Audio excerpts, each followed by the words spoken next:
Martha Yager. Yay!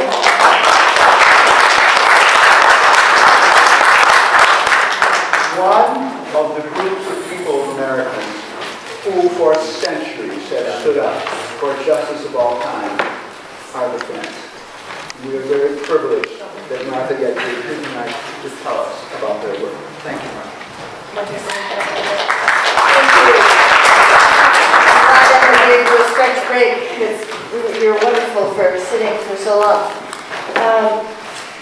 One of the things that I think of about when I hear that comment about Friends is it's really easy for Friends to kind of sit on the laurels of the past. And, oh, we did that. We were involved in the civil rights movement, so we've got that. When in reality, every generation has its own chores. It's every generation needs to show up, and every generation has to do the next layer of dealing with the way we're racially socialized, among other socializations.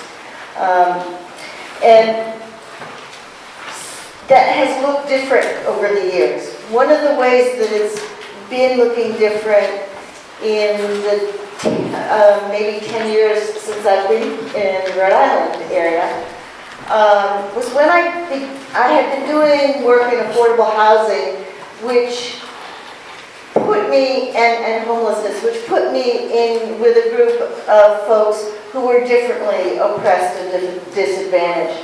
Race wasn't always front and center of that conversation. When I moved here to work for AFSC, the work was divided into two parts. One was community justice and one was peace work. And most of the peace work folks kind of looked like you and me. And we'd go to hold an event to commemorate the 3rd anniversary of the Iraq War. And we have a black person and a woman and an immigrant to speak. Does anybody know any? We didn't have those relationships. We knew we should be hearing those voices, but we really didn't have those relationships.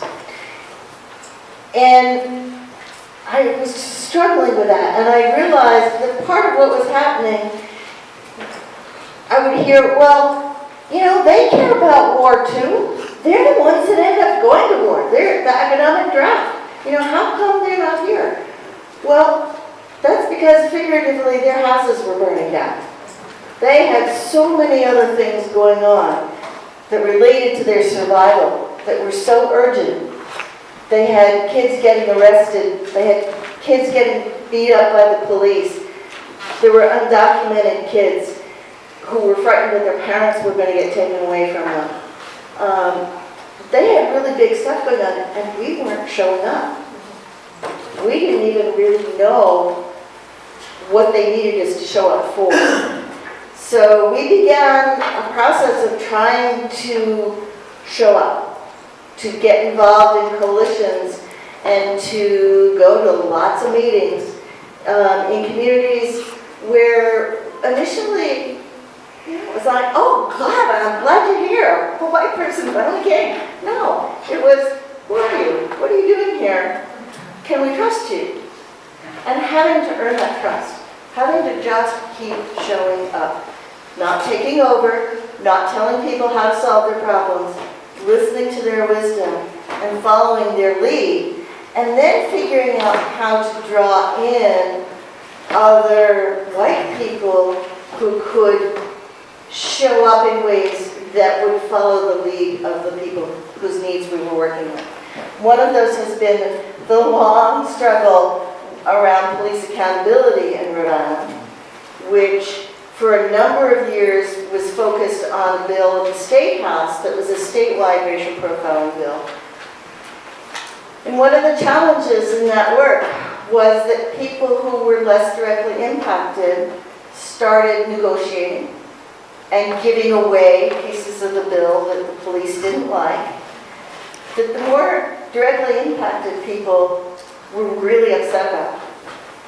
And there was one major go-round, I forget which year it was, where a bunch of them got up and walked out of the meeting. And 2 or 3 of us got up and walked out with them. That we no longer, the bill had been so gutted, it was no longer something we could, in good conscience, work for. It still failed. The next year, the police basically wrote the bill. They took the parts that they liked. And there was great fanfare when the bill finally passed. And why wasn't I excited? Lots of other people weren't excited either, because and among other things, they'd thrown immigrants under the bus and taken out all of the language on immigration. And there were a couple other really big pieces, including addressing the way police, the Providence police in particular, keep a gang database that had gotten stripped out of the bill that was really, really important to the young people in this community. And so we began working to start over again. And we started creating city ordinance for Providence. We researched best practices, and there was a really lovely collaboration of young people who, by that point, were Brown graduates, but who had research skills that not everybody in the coalition had. Working with, really listening to the community. We went around and around to different community groups. What would good policing look like? What are the problems that we have to address? How do we hold police accountable? And drafted the Community Safety Act, which was introduced, I'm sad to say it will be 3 years in June. But that's not been lost time. There's been enormous building within the community. How many of you have heard of the Community Safety Act? Yeah, if I'd asked that question 3 years ago, you wouldn't have known. And that has been work building from the communities that are most directly impacted by bad policing. Those actually are fairly narrow sections of the city. If you want to pass something in the city council, you have to get all the councilors involved. And you have to find people that live in their wards. So you have to do the community education in the wards, and then you have to get meetings with them and their city councilors. That's been a long grassroots organizing process.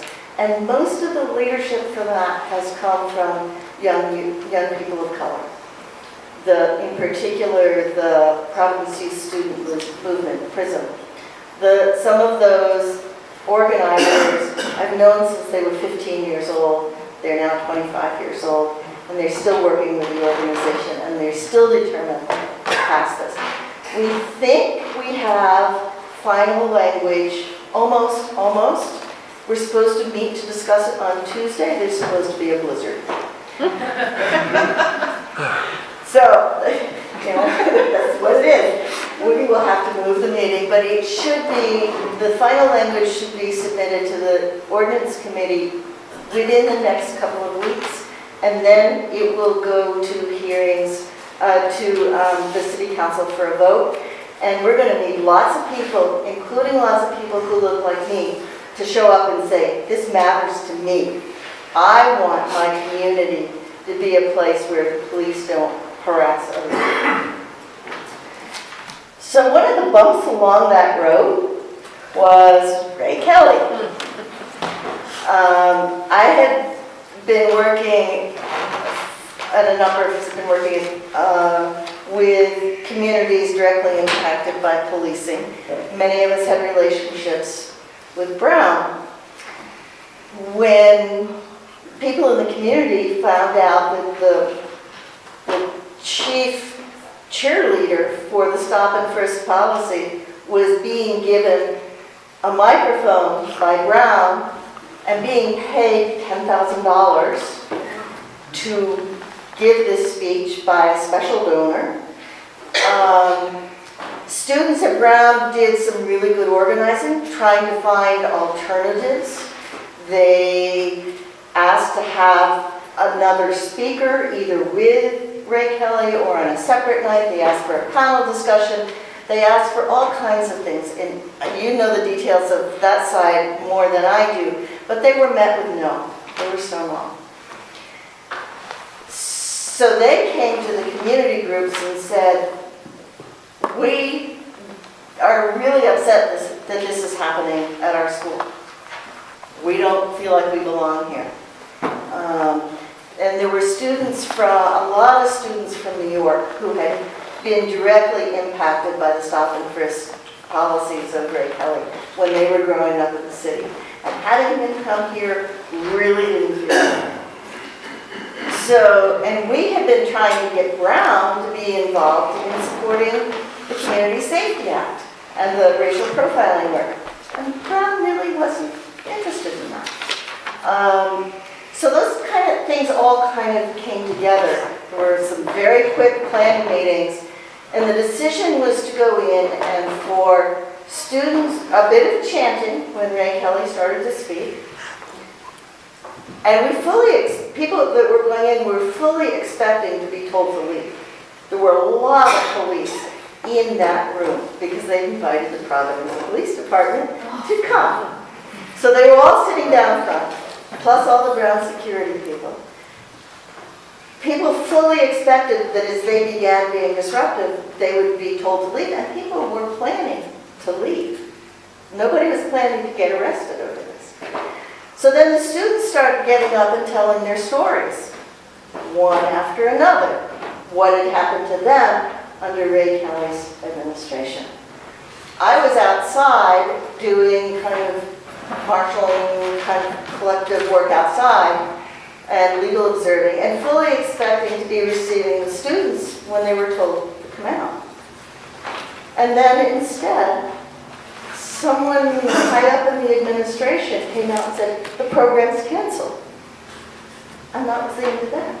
And the people inside who were intending to be disruptive had intended to be disruptive, but figured they would get ejected and the program would continue as planned. This really wasn't quite what anybody had expected or even asked for.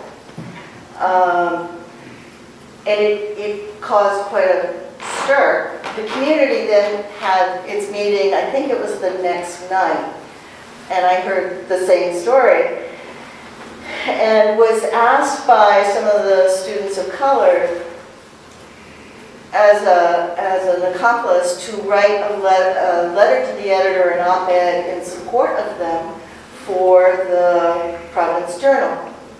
I'd submitted probably 10 op-eds at that point, usually about war issues, and none of them had gotten published. I said, sure, they will publish it, I'll write it. I wrote it, I ran it through the AFSC communication chain, my board knew about it, my regional director signed off on it, we got it done, and they published it. And let's just say not everybody was happy with me, including many of the Quakers who felt like I was maybe speaking for them, and who hadn't been there, hadn't understood what took place.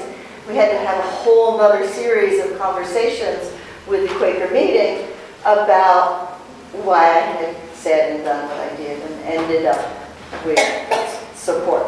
So those are kind of some of the ways AFSC shows up, the way any individual can show up, and challenge some of those systems that are so profound and invasive in our lives.